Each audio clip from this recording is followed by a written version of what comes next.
Abanyankole bamuyita musinguzi. Abatoro bamuyita akiki. Arali. Abasiramu mwamuwalirwa Swaibu. Shey Swaibu. Abembala bagisoba mwamuwalirwa Masaba. Wabuya. Mubuya. Adefe wano ekambala tumito wekitiwe nnyo Kyagulanyi Ssentamu Robert sebo tukwaniriza jangu bweyogere eri abantu.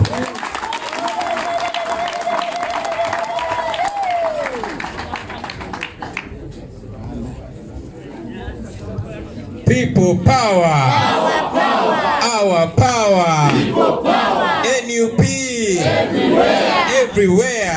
NUP.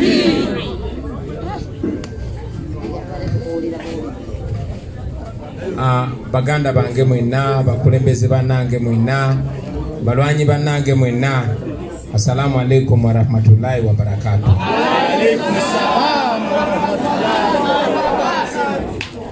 Nja kutwala omukisa guno okubeebaza okusiiba baganda baffe mwenna ne bannyinaffe abasiraamu. Ffe emikisa tugifunira ku mmwe era tumanyi nti Katonda ali naffe era bye tusinga okumusaba nga kye tukulembeze nnyo okutununula okutujja mu mikono gy'abaana abatemu abajambula ajja kikola insha Allah. Katonda alina omukisa guno okubaaniriza mwenna gye muvudde. Mbadde wano nga ndaba abaana b'Embaale bamasaba mwenayo mulembe mwebale nnyo okujja bannange. Mwanyala nabe tusanyuse nnyo okubalaba, tusanyuse okubalaba baganda baffe abavudde e Kayunga n'ebitundu ebirala, abavudde e Bukoma Ssente, abavudde e Kyotera, naddala abavudde e Kakuuto. Njaga okwaniriza muganda wange Geoffrey Lutaya MP w'abajjajjange. Twendo tusibukira ddala eyo gye bayita Kiyebe mukulu Lutaya gyayogeddeko. Nze ndi muzzukulu omusajja gwe bayita mumanyi. Mu mirembe gye yali omugabe, yali akulira amagye ga Buganda. Era Ssematalo eyasooka yakulembera amagye agagenda okulwana mu Ssematalo eyasooka. Kale n'erinnya lya Ssentamu buli bw'olya nti balimpise mbeera wala. Bala ensanyuse nnyo balabako. Nja kwesa Luganda nkakasa ne baganda baffe abavudde Embaale bampulira bulungi. Si kyekyo bannange? Nze bwe mbeera e Bugisu bampita mu Buuya. Ndi mwana weeyo nga bwe ndi mwana wa buli kitundu kya Uganda. Bannaye nkozesa omukisa guno okubayozaayoza n'obakulisa akalulu ke twalimu, naye nga bw'oba okifumiitiriza mbutuufu twali mu lutalo, mukuliko eyo nnyo mu lutabaalo. Luno lwali lutalo, tekwali kulonda. Lwali lutalo nga tulwanagana n'abantu abambalidde emmundu, ebyambe, tiyagaasi, bomo n'ebirala. Ffe ng'ekyokulwanyisa kyokka kye tulina ge mazima. Ng'ekyokulwanyisa kye tulina bwe bantu ye Katonda. Era tulina okukkiriza nti olutalo olwo twaluwangula.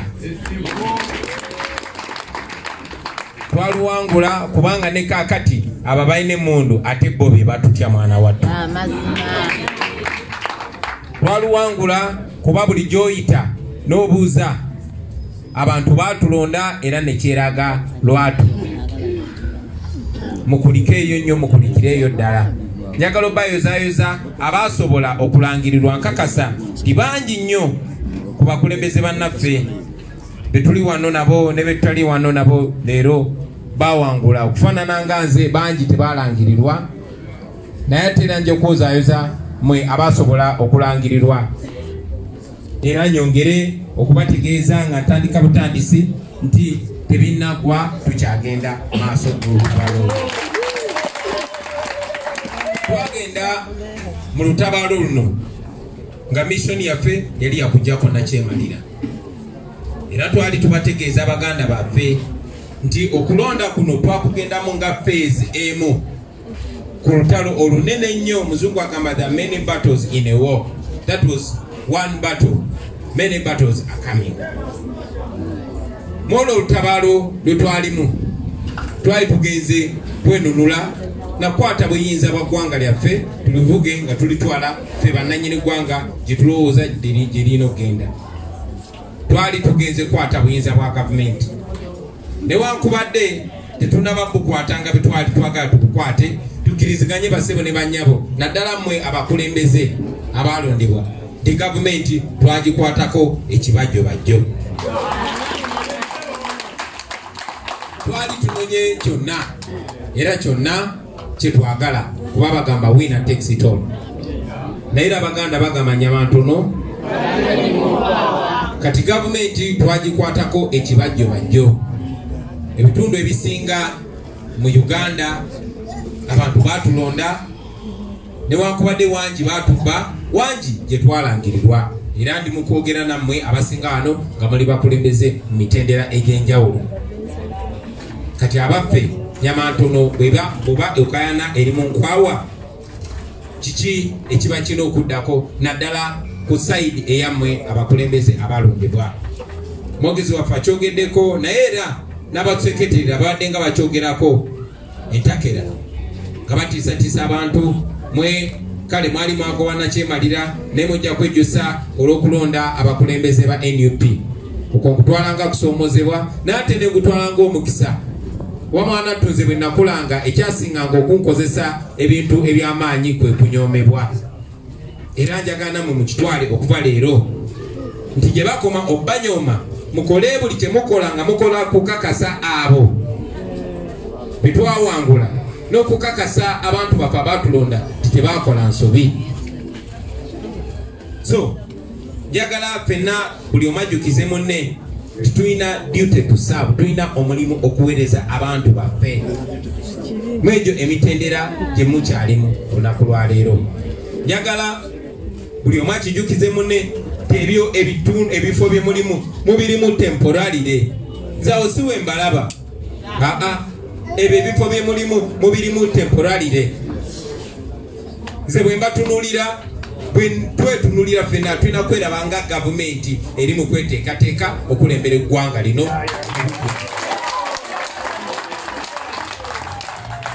So nga mukuba engalo njagala mumanye nti nze nja kuba mbalaba nga mbataddeko eriiso ejjogi. Guno mugutwale nga mukisa okulaga obusobozi bwammwe to distinguish yourselves. Simanyi Jory atera okunyambako okubiza mu Luganda. This is your opportunity to distinguish yourself as a leader, to show leadership and to show me reason why you should be elevated by the time we get our full mandate like the people of Uganda gave it to us. Wakati mukulaga abantu bemuweereza naffe bakulembeze bamwe mutulage nti ddala tulina omukulembeze wano tulina omukulembeze wali.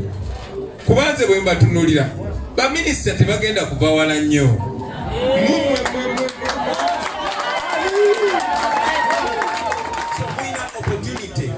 Mulina omukisa okuweereza abantu n'obusobozi obwo obutono mukyakutteko basebo ne bannyabo. Njagala mujjukire nti ebyo ebifo mubirimu sijja sikubeera comfortable, sikubeera mu kiwejjowejjo nga omudde tannatuuka kuba tetunnatuuka gye tulaga.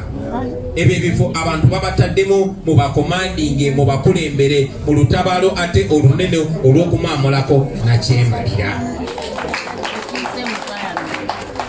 Nzize nga kibagamba nti bwe tuba tetunnaba kununula Uganda gijja mu mikono gy'abo abayeekera abagitunuliranga faamu abagitunuliranga property yabo. Obukulembeze bwonna bwe tulina tebugenda kuba na mugaso. Bagenda kuba nnyo okunafuya abantu.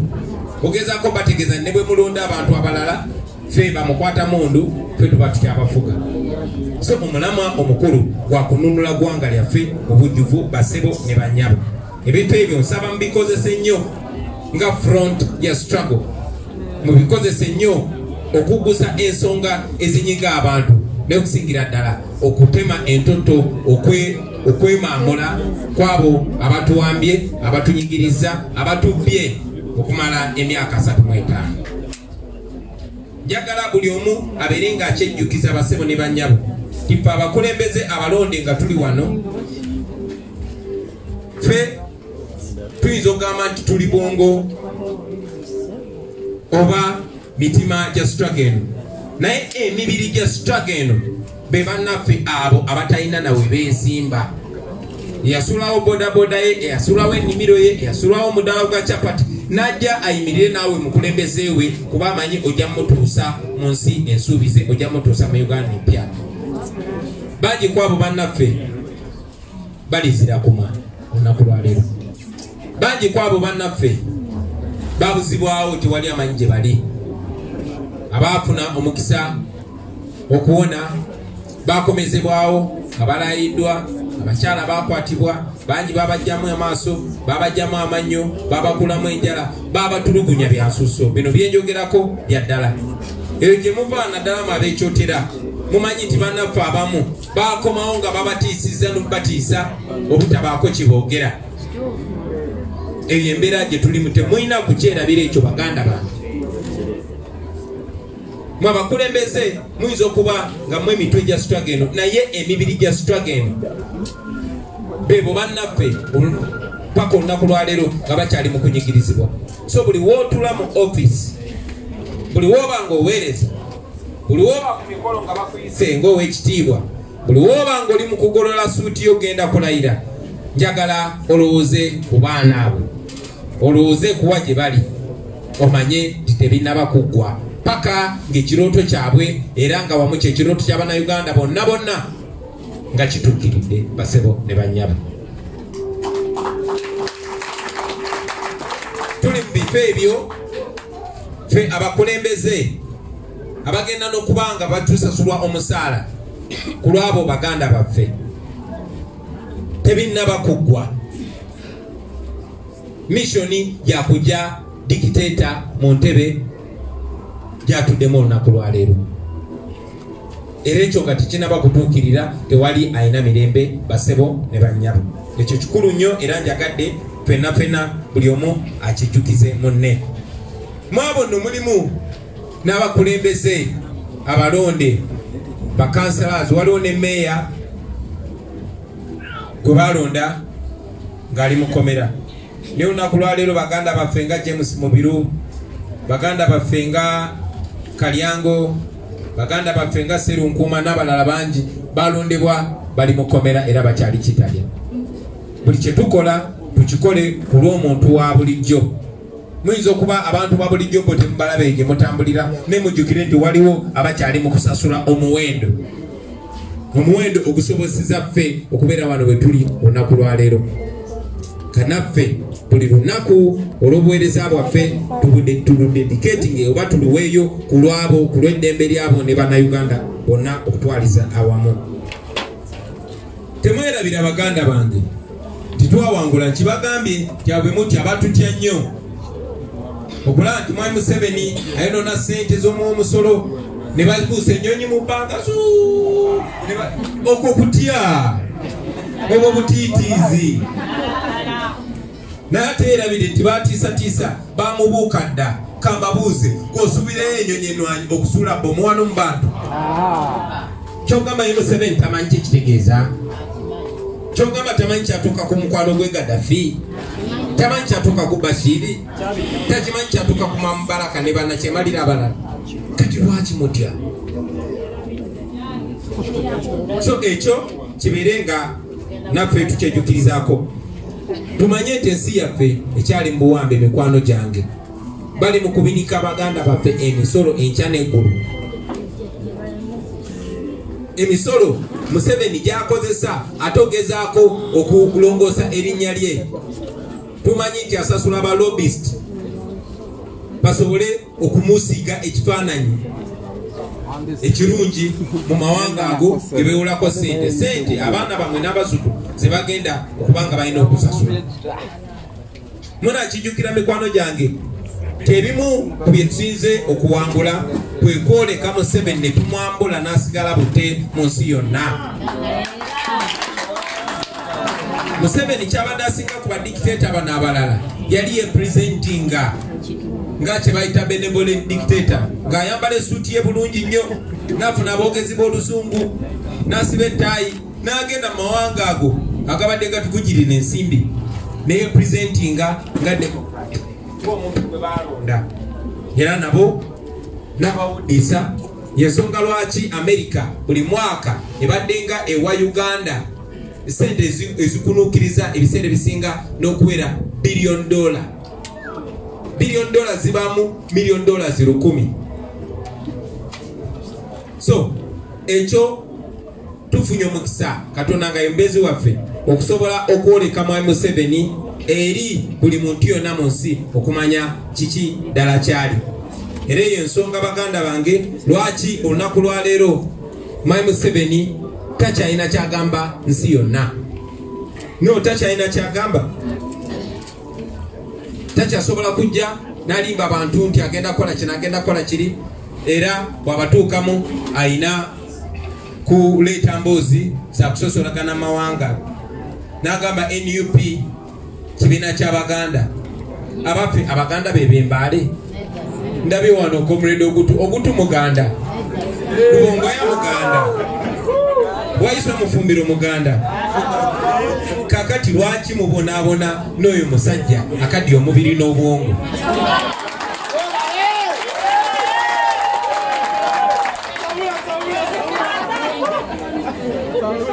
Njagala emikwano gyange mubere abagumu. Okunyingirizibwa tekwakoma, kukyagenda mu maaso. Olunaku lwa leero ku makya mbadde njogera ne Deputy President Honorable John Baptist Nambeshe n'ategeeza nti olunaku lwa leero nga bukya bawambye bamemba baffe 3 okuva Mbale, bakyabuzaawo abantu. Naffe kennyini mulabye nti okunyigirizibwa tekunnakoma. Abawagizi baffe batugulira emmotoka ne kubanga yali esinga neya jjajja okuwakabi bagibambye nga bwe mwalabye ne basaba obutitimbe n'obutitimbe bwa ssente. Oluvannyuma lw'okusasula omusolo ne basaba $330 n'omusobyo n'endala. Muzze mumulaba nga badikiteeta bonna bwe bakola. Bagambako nti ne wano baagala tusengulawo. Kati ne gyembera emagere mwana tubaagala kunsengula. Naye okufaanana n'abantu abalala bonna bino tebyakatandika. No, bannakyemalira bonna bwe bati bwe bakola. Naye kyannaku nnyo mawulire ga nnaku eri Mwami Museveni ti ffe twajja twetegese okufiirwa buli kimu nga n'obulamu obutadde.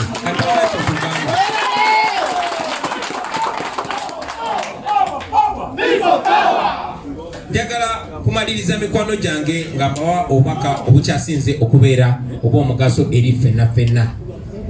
Buli omu ajukize munne ti tebinnaggwa bitandika butandisi. Gamba munno tebinnaggwa bitandika butandisi. Twagenda mu kalulu kano twagala okujjako nakyemalira buli munnayuganda bwati wabadde ng'akyagala. Naye ekibuuzo kyali nti katono bw'avaako ani gwe tuzaako? Twagenda mu kalulu bannayuganda ne batulonda. So wadde Mwami Museveni gyali yeesudiya wadde ateekateeka okwerayiza yenze pulezidenti wa Uganda omutuufu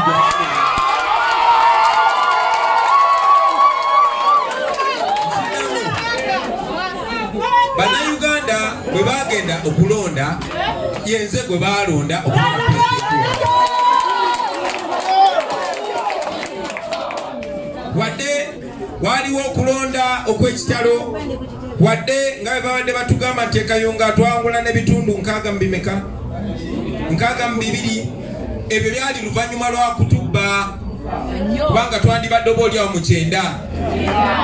Bwekyo bwe kyali ekyotera, bwekyo bwe kyali buli wamu, twamuwangula buli wamu.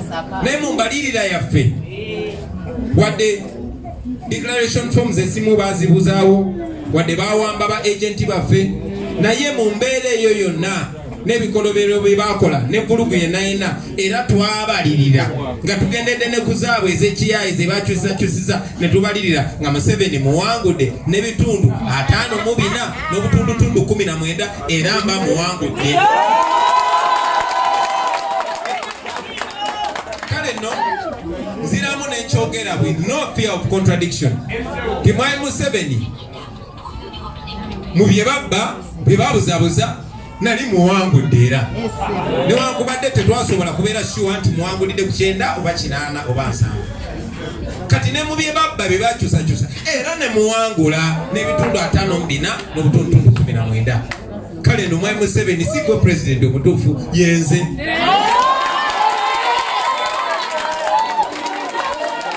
naye ekyo nga kiri bwe kityo ebyo nga biriwo ebityo muyinza okwebuuza kati bannange ate omusajja agenda kwerayiza ndabye bannange bangi nnyo nga balina obweraliikibwa ate kati agenda kwerayiza tunakola tutya binaaba tebiwedde mubadde mutya ozi ne Mubaraka okumugjako yali teyeerayiza. Omar el-Bashir gwe bakamamulako yabadde teyeerayiza yeno Bashir yabadde yewadde na 94.8%. mwana tu tejaweza emyaka 2. kale nno njagala obategeeza nti mmwe muli mu office mutandikirewo okwaza emirimu n'okuweereza abantu nga nze bwe mbatunuulidde bwenti nga bwe tulaba bwe twekenneenya nani anaasambinga wa ffe tegeeza ffe abali eno nanze bakulembera omulimu gwaffe gwe tukeerako gwe tusiibako gwe tusulako gwakupulaninga kujjako nakyemalira ate nga tugenda mu kyemalira twagala tubasange nga tebali programu ndala baganda bange ekyo temukirimbagana kujjako nakyemalira ate nga tugenda mujjako obutafaanana nga bulijjo obutafaanana ku kulonda konna okubaddengawo baganda bange. Njagala mumanye nti Museveni amawanga gonna ageetongodde tewali bamurecognizinga nga president. Mwalaba ekiwandiiko ne statements ezivudde mu mukago gwa Bulaaya. Mwalaba ekiwandiiko ne statements ezivudde mu Amerika n'amawanga amalala ate nga agamawanga ge gabadde gayimirizaawo mwami Museveni. Bonna tebamulabawo, bonna bamugoba kubanga wakiwaani. So ekyo njagala kibazeemu amaanyi mikwano gyange nti bannaffe okwetola ensi yonna balina abantu ba Uganda bayimiridde ne bannayuganda. Kati omulimu ogusinga guli naffe tuleme nakyo tukibakwakuleko. Obuwanguzi bwaffe tubeere nabo mu bujjuvu tusobole okuweereza abannayuganda n'okubatwala mu Uganda empya. Njagala obajjukiza nti tebakomye bukomi, ensi yonna tekomye bukomi okuvumirira nkola ya Museveni ey'okubba obululu ey'okwezingamya ku bannayuganda. No, tugenze maaso bassebo ne bannyabo nga tulwana wano n'ebweru bwa Uganda. Munajjukira nti Amerika gye buvuddeko yayisa sanctions oba yasa envumbo kwabo bonna abeetolodde Museveni abeenyigidde mu kutyobola eddembe ly'obuntu n'abo abeenyigira mu kubba obululu. So tebakoma kugamba bugambi nti tulicognizinga Museveni, wabula tebasobola na kutambula kugenda mu Amerika nkakasa gye bujja n'amawanga agakolagana n'Amerika ate nga mwana wattu obulamu bwabwe buyimiriddeko ezo ensi. Tebabajjanjabira wano nga ffe, abaana baabwe tebasomera wano ng'abaffe. So bwe tubasalako eyo tuba tubasazeeko kyamaanyi nnyo ate nga tukyayongera obbasalako. Tetwakomaawo baganda bange. Museveni bano be yadiringa nabo teyamanya nti babuufu ate balina connections okwetoola ensi yonna. Nakibagambako wano kakyogera nga abasaaga timwami Museveni tumutwala mu kooti yansi yonna International Criminal Court ey'abatemu ey'abassi ey'abo abakoze emisango against humanity oba ku bantu. Era mwami Museveni ne tusaba ekooti y'ensi yonna emunoonyerezeeko eyise n'ekibaluwa kye bakuntumye nga ne bw'aba agenze Kenya olumulabako okubajjeeko. Kati n'ensanyo bategeeza temwatu si Museveni eka nene mutabani we Muhoozi Kayine Rugaba nga yakomandinga amagye ga SFC, amagye agakulembeddemu mu kuwamba bannayuganda, okubatulugunya n'okubatta, naye twamutaddeko era essaawa yonna naye kibaluwa kye kibakuntume kikola ki? Era naye oba oliawo olunamufuna eyo bajja kukola ki? So ebyo nga bikyali awo basebo ne banyabo, eyo front ndala. Naye bwe ndi nammwe abakulembeze njagala nnyo okubasaba mutekewo ekifaananyi ekiri positive ekya NUP. Muleme kubeera bannabyabufuzi bano aba bulijjo kasanze nfunye kana akafo kange kanjiramu tumulira wano nedda banange mwalinnya y'amagye. Omulimu gwaffe ogukulembera kununula Uganda mu bujugu bwakyo. Tolina abantu bogenda kulembera nga bali mu bawamba enkya nekulu. Tolina nkulaakulana gyogenda kuleetera abantu wakati mu buli bw'enguzi buno. So njagala mujjukire tukyali makati mu lutalo, tukyalina okununula eggwanga lyaffe lino, bwetunaamala okikola ate olwo tweyagalire mu nsi nga buli omu yenkanankana ne munne, nga buli omu yeyagalira mu nsi yaffe, nga buli omu alina omukisa gwe gumu ne munne. Banaye njagala obbeebaza olw'obukulembeze bwe muwa bannayuganda bannaffe. Njagala obbakulisa engendo ze muyiseemu okutuuka. Njagala n'okubasaba muweereze abantu batwesiga, abantu babeesiga. Temukyukanga okuva ku kye mwasuubiza abantu, kuba abantu baffe batulimu, abantu baffe batulaba era abantu baffe bagenda tulamulira ku bikolwa byaffe. Mwebale nnyo, mwebalire ddala. Assalamu alaikum warahmatullahi wabarakatuh.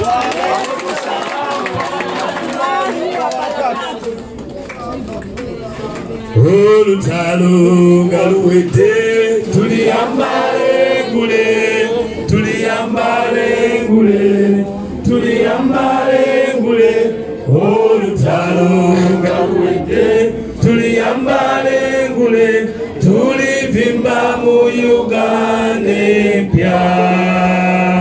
When the struggle is over, we shall wear the victor's crown. We shall wear the victor's crown. We shall wear the victor's crown. When the struggle is over, we shall wear the victor's crown in a new Uganda. People power. Our power. Our power. People power. NUP. Everywhere. Everywhere. NUP. Bana mwebale nnyo, mwebalire ddala.